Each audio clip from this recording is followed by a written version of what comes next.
There's a lot of Apple news today on this Thursday, January 18th, so let's start with iPhone batteries. Apple CEO Tim Cook chatted with ABC News about numerous topics yesterday, but the recent flap over Apple reportedly throttling the performance of older iPhones is still a hot topic, and Cook apologized again for what he sees as a misunderstanding over the reason for it, to make sure the phones still worked as the batteries got older. Cook says that a near-future iOS update will include a lot more battery data, including more battery health metrics users can see, and the option to not have the phone throttled due to power issues, although we're not entirely sure how that's going to work.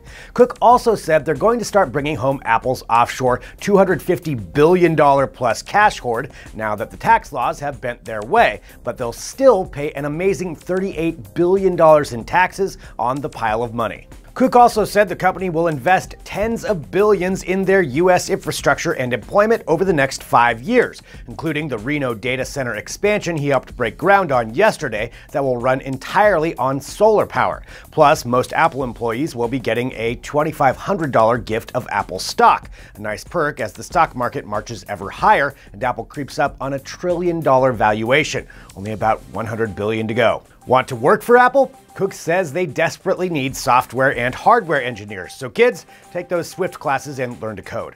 Cook said they're hoping to hire 20,000 more people over the next 5 years. And by the way, the Apple Park Spaceship Campus is now officially complete.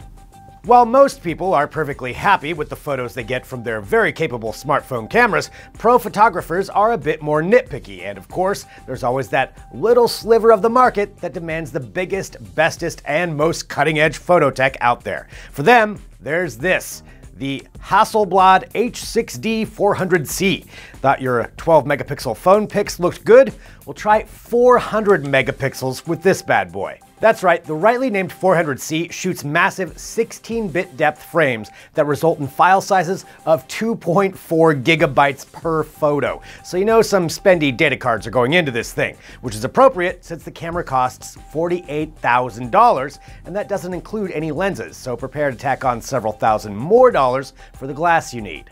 The ultimate Hassie is actually pretty portable, but it's unlikely many will be strapped around the necks of tourists. It's more for studio, archival, and scientific work. That said, it does shoot 4K video in RAW format, and in the grand scheme of cinema cameras, 50 grand is sort of middle of the road, so hey, it's a bargain at some level. Check out more information about the 400C at the link.